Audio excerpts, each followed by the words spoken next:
Yes, welcome back to physics classes by Mukesh Vagadia. हम पढ़ रहे थे विभव मापी के अनुप्रयोग और इसी श्रृंखला में आज हमारा जो नया टॉपिक है वो है अल्प प्रतिरोध का मान ज्ञात करना, यानी कि विभव मापी की सहायता से आपको अल्प प्रतिरोध का मान ज्ञात करना है। तो सर्वप्रथम हम क्या करते हैं कि विभव मापी से कोई भी वैल्यू ज्ञात करने के लिए हमें दो परिपथ बनाने पड़ते हैं, एक प्राथमिक परिपथ और एक द्वितीयक परिपथ। प्राथमिक परिपथ जो बाकी जो डायग्राम आपने जो पीछे वाले जो परिपथ बनाए हैं उनकी भांति ही ये आपको डायग्राम बनाना है। हम क्या करते हैं, यहाँ पर एक सेल लेते हैं जिसका विद्युत वाहक बल EP या एप्सिलॉन P है। यहाँ पर एक कुंजी लेते हैं K1 और इसका हम संबंध कर देते हैं धारा नियंत्रक RH से। अब हम क्या करते हैं, इन दोनों सिरों को विभव मापी के दोनों जो बिंदु होते हैं AB से संयोजित कर देते हैं इस प्रकार से चित्रानुसार। ठीक है, तो ऊपर वाले परिपथ में धारा इस प्रकार से प्रवाहित होगी। अब हमें क्या करना पड़ेगा, एक द्वितीय परिपथ का निर्माण करना पड़ेगा। तो द्वितीय परिपथ का निर्माण करने के लिए हम क्या करते हैं, हम दो प्रतिरोध लेते हैं। एक प्रतिरोध लेते हैं R जिसका मान हमें पता है, ये तो कैपिटल R तो हो गया ज्ञात प्रतिरोध, ये हो गया अज्ञात प्रतिरोध, यानी स्मॉल r क्या है, अज्ञात प्रतिरोध है, अल्प प्रतिरोध है जिसका हमें क्या करना है, मान ज्ञात करना है। और फिर इनका संबंध हम एक धारा नियंत्रक की सहायता से कर देते हैं। यहां पर एक धारा नियंत्रक लगा देते हैं।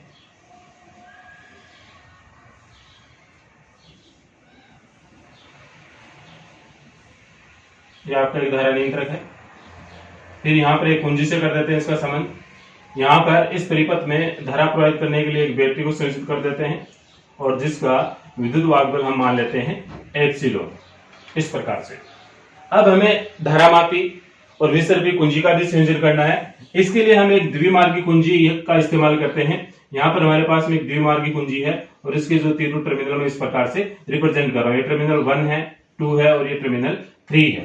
तो टर्मिनल 1 को हम प्रतिरोध के इस वाले सिरे से जोड़ देंगे, कैपिटल R वाले की सिरे से जोड़ेंगे, और टर्मिनल 3 को अज्ञात प्रतिरोध वाले प्रतिरोध के इस दूसरे सिरे से इस प्रकार से संयोजित करेंगे। और हमें ज्ञात है कि हम हमेशा जो मध्य टर्मिनल होता है, टर्मिनल 2 होता है, इसको हम धारामापी G से और धारामापी G को फिर हम किस से जोड़ देते हैं, विसर्पी कुंजी J से संयोजित करके यहाँ पर विभव मापी को एक अन्य बिंदु C का हम निर्धारण कर लेते हैं चित्रानुसार। तो ये आपका परिपथ हो गया, ये वाला प्राथमिक परिपथ कहलाएगा, प्राथमिक परिपथ,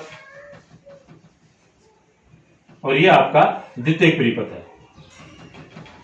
ठीक है, यहां पर इसको हम दे देते हैं कुंजी K2 और ये धारा नियंत्रक RH2 और इसको दे देते हैं RH1 नाम। इस प्रकार से परिपथ का आपने क्या कर लिया, संयोजित कर लिया। तो चित्रानुसार आप सबसे पहले क्या लिखेंगे, चित्रानुसार एक विभव मापी के लिए प्राथमिक परिपथ का निर्माण करते हैं और द्वितीय परिपथ बनाने के लिए हम दो प्रतिरोध काम में लेते हैं। एक R है, वो ज्ञात प्रतिरोध है, और जो स्मॉल r है जिसका मान हमें ज्ञात करना है, यानी कि अल्प प्रतिरोध है, इसका मान हमें ज्ञात करना है। इनको चित्रानुसार इस प्रकार से संयोजित करते हैं। कैपिटल R के उच्च विभव को बिंदु A से संयोजित करते हैं। स्मॉल r के जो ये इधर वाला उच्च विभव है इसको हम बिंदु A से संयोजित करते हैं। उच्च विभव इसलिए बोल रहे हैं क्योंकि ये वाला सिरा और ये वाला सिरा देखो बैटरी के पॉजिटिव से संयोजित हैं। ये वाला सिरा और ये वाला सिरा, और ये वाला सिरा और ये वाला सिरा हम बोलेंगे निम्न विभव पर, क्योंकि इसका ये वाला सिरा और इसका ये वाला सिरा किससे संयोजित है, बैटरी के नेगेटिव सिरे से। इनको हम बोल रहे हैं निम्न विभव वाले सिरे।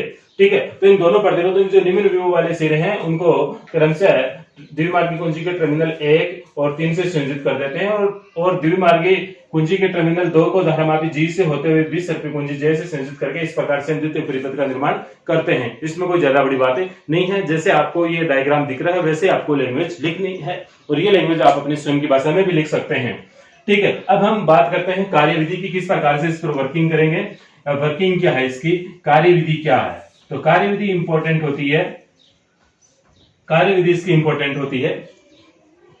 तो देखें, सर्वप्रथम हम क्या करते हैं, कुंजी K1 में डॉट लगाते हैं। कुंजी K1 में डॉट लगाकर ठीक है, कुंजी K1 में डॉट लगाकर टर्मिनल 1 व 2 में टर्मिनल 1 व 2 में भी क्या लगा देते हैं, डॉट लगा देते हैं। टर्मिनल 1 व 2 में भी डॉट लगाते हैं। ठीक है, जिससे ये वाला जो प्रतिरोध R है वो बंद परिपथ में आ जाएगा। ओनली जो प्रतिरोध R, इस सेल से जो धारा प्रवाहित होगी वो ओनली किस में होगी, इस प्रतिरोध R से प्रतिरोध R में ही प्रवाहित होगी। ठीक है, फिर हम क्या करते हैं, विसर्पी कुंजी J की सहायता से इस तार पे संतुलन लंबाई प्राप्त कर लेते हैं। तो ऐसा होने से कैपिटल R प्रतिरोध है वह बंद परिपथ में आ जाएगा और इस परिपथ के लिए हम विसर्पी कुंजी या जो कि J से तार पे संतुलन लंबाई L1 प्राप्त कर लेते हैं। हम ये भी मान लेते हैं कि इस R पर जो उत्पन्न विभवांतर है वो कितना है, V1 है। R पर उत्पन्न विभवांतर कितना है, V1 है। तो देखें यहाँ पे तो विसर्पी कुंजी की सहायता से तार पे संतुलन लंबाई L1 प्राप्त करते हैं। अतः यहाँ पर उत्पन्न विभवांतर V1 विभव मापी के सिद्धांत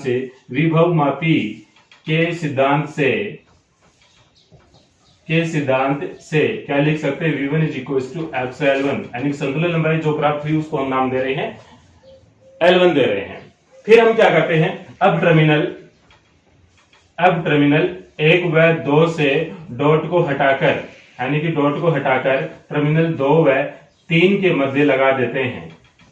ठीक है, यानी कि डॉट यहां से 1 और 2 से जो पहले डॉट लगाई थी आपने, इसको कनेक्शन इस प्रकार से किया था। अब यहां से हटाकर हम क्या कर देते हैं, अब 2 और 3 के मध्य टर्मिनल को संयोजित कर देते हैं, इन दोनों को संयोजित कर देते हैं। ऐसा होने से एक तो ये वाला प्रतिरोध और एक ये वाला प्रतिरोध, ये दोनों प्रतिरोध कैलकुलेट होंगे। ठीक है, तो अब तार पे संतुलन लंबाई नहीं प्राप्त होगी। ऐसा करने से परिपथ का जो कुल प्रतिरोध है R प्लस R ये वाला हो गया। ठीक है, अतः इसके लिए जो नया जो विभवांतर उत्पन्न हुआ तार पर उसको हम नाम दे रहे हैं V2 और जो संतुलन लंबाई प्राप्त हुई उसको हम नाम दे रहे हैं L2। अतः विभव मापी सिद्धांत से V2 इज इक्वल टू क्या लिख सकते हैं, XL2, इक्वेशन 2 डाल सकते हैं इसको। ठीक है, ओम के नियम से, यहां पर ओम के नियम का लगाए हम, यहां पर ओम का नियम लगाए, ओम के नियम से, तो ओम के नियम से V इज इक्वल टू क्या होता है, IR होता है। आप समझें इसको एक बार। ठीक है, परंतु यहाँ पर विभवांतर हम कितना मान रहे हैं, V1 मान रहे हैं, और इसमें जो प्रवाहित होने वाली धारा है उसको हम मान लेते हैं I, और प्रतिरोध कितना है इस वाली कंडीशन में प्रतिरोध वाली R ही कैलकुलेट हो रहा है। अतः V1 is equal to IR। तो समीकरण 1 से हम क्या लिख सकते हैं, V1 का मान लिख दीजिए यहाँ, तो IR is equal to XL1, equation डाल दीजिए इसको 3। ठीक है, फिर इसी प्रकार से ओम के नियम से इस दूसरी वाली कंडीशन में देखें, तो दूसरी वाली कंडीशन में विभवांतर कितना मान रहे हैं, V2, धारा कितनी प्रवाहित होगी, सेल वही है तो I होगी, क्योंकि धारा का मान चेंज नहीं होगा, क्योंकि दोनों प्रतिरोध कौन से क्रम में, श्रेणी क्रम में जुड़े हुए हैं, इसलिए धारा चेंज नहीं होगी। और प्रतिरोध कितना हो गया, R और ये R, यानी कि ये वाला कनेक्शन अब हट गया, तो ये R और ये R दोनों श्रेणी क्रम में है, तो कुल प्रतिरोध कितना हो गया, R प्लस स्मॉल r, इस प्रकार से। तो V2 का मान अब हम क्या करें, समीकरण 2 में रख दें, तो समीकरण 2 से क्या हो जाएगा, I R plus R is equal to XL2, equation दे दीजिए 4। अब हमें क्या करना है, इक्वेशन इन दोनों की सहायता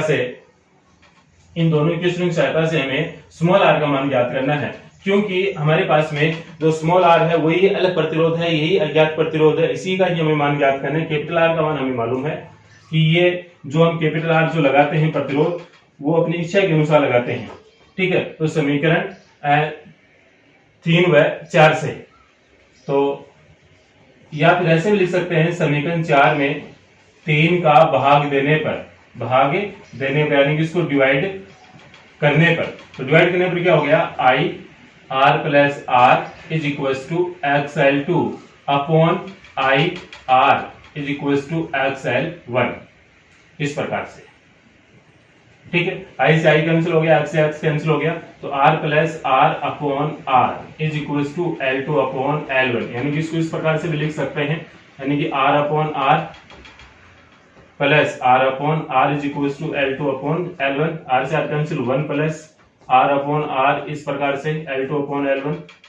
ठीक है, यहाँ देखें, आप यहाँ देखें, इसको 1 को इधर लेके जा रहा हूं मैं, ये हो गया R upon R is equal to L2 upon L1 minus 1, इधर प्लस का है 1, इधर जाके किसका हो गया, माइनस का हो गया। इस R को भी आप उधर लेके जाएं तो R इज इक्वल टू क्या हो गया, L2 अपॉन L1 माइनस 1 और इनटू में ये R, इसका लघुत्तम ले लीजिए।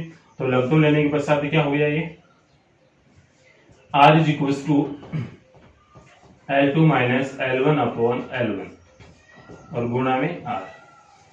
ठीक है, तो इस प्रकार से हम स्मॉल r का मान ज्ञात कर सकते हैं, स्मॉल r लिखा मैंने। ठीक है, तो तो एक बार इसको दोबारा आप देख लीजिए फटाफट। सबसे पहले हम क्या करेंगे, परिपथ का इस प्रकार से निर्माण करेंगे और परिपथ के बारे में लिखेंगे कि परिपथ को हमने किस प्रकार से संयोजित कर रखा है। ये सिंपल है, आप इस वाले दोनों वीडियो देखोगे आपको पता चल जाएगा, इसकी लैंग्वेज इजी है, कोई दिक्कत नहीं है। फिर कार्यविधि में क्या करना है, सर्वप्रथम हम कुंजी केवल में डॉट लगाकर फिर टर्मिनल 1 और 2 के मध्य डॉट लगाते हैं, जिससे ये वाला प्रतिरोध है ये बंद परिपथ में आ जाएगा, यानी कि इससे होकर धारा प्रवाहित होगी। और फिर हम क्या करेंगे, विसर्पी कुंजी जे की सहायता से इस तार पे संतुलन लंबाई प्राप्त करेंगे। ठीक है, जब उस कंडीशन में संतुलन लंबाई प्राप्त हो जाएगी तब इस तार पर उत्पन्न विभवांतर यानी कि इस प्रतिरोध पर उत्पन्न विभवांतर की क्या होगा, बराबर होगा। इस प्रतिरोध पर उत्पन्न विभवांतर उस कंडीशन में हम कितना मान लेते हैं, V1 मान लेते हैं, और V1 is equal to V सिद्धांत से क्या है, x L1, यानी कि आपने संतुलन लंबाई कितनी मानी, L1 मानी। फिर यदि हम यहाँ पर V1 का मान रखेंगे, यानी कि इस पर यहाँ पे जो उत्पन्न विभवांतर वो कितना है, V1 है। ओम के नियम से V इज इक्वल टू क्या होता है, IR है। ठीक है, तो विभवांतर V की जगह V1, धारा इसमें जो प्रवाहित हो रही है वो हम I मान लेंगे, और इसका प्रतिरोध कितना है, R। तो V1 की जगह हम V1 की ये वाली वैल्यू लिख देंगे, तो क्या हो गया, IR is equal to epsilon. ठीक है, दूसरी बार इसके बाद हमें क्या करना है, टर्मिनल 1 और 2 से डॉट को उठाकर टर्मिनल 2 और 3 के मध्य डॉट को लगाना है, जिससे जो ये वाला तार है किसी काम का नहीं रहेगा। अब क्योंकि इसमें यहाँ डॉट लगा हुआ नहीं है तो इसमें धारा प्रवाहित नहीं होगी, क्योंकि बंद परिपथ नहीं बन रहा है। अब की बार क्या होगा, ये R और ये R दोनों क्या आ जाएंगे, बंद परिपथ में आ जाएंगे, यानी इन दोनों से होकर धारा प्रवाहित होगी, और इन दोनों पर जो उत्पन्न विभवांतर होगा सम्मिलित रूप से उसको हम क्या मान लेते हैं, V2 मान लेते हैं। और फिर विसर्पी कुंजी तार की सहायता से इस पर संतुलन लंबाई जो कि हम L2 प्राप्त कर रहे थे, अगेन V2 मापी के सिद्धांत से हमारे पास में क्या आ गया, V2 is equal to FL2 आ गया। और यहाँ पर हम इस V1 की भांति ही यहाँ पर भी हम क्या करेंगे, V2 की वैल्यू पुट कर देंगे। ठीक है, V2 की वैल्यू यानी कि ओम के नियम से V इज इक्वल टू क्या होता है, IR। तो V की जगह तो हम विभवांतर कितना मान रहे हैं, V2 मान रहे हैं, तो V2 लिख दिया। और इसमें प्रवाहित होने वाली धारा है वो I रहेगी, क्योंकि प्रतिरोध श्रेणी क्रम में जुड़े हुए हैं, और ये R है यानी कि प्रतिरोध इसमें क्या होगा, ये और ये दोनों काउंट होंगे, और दोनों श्रेणी क्रम में, तो श्रेणी क्रम यानी दोनों का योग हो जाएगा, यानी कि R प्लस R। यानी कि अब की बार आपको क्या करना है, इस V2 की जगह ये वाला मान रखना है, IR plus R is equal to XL2।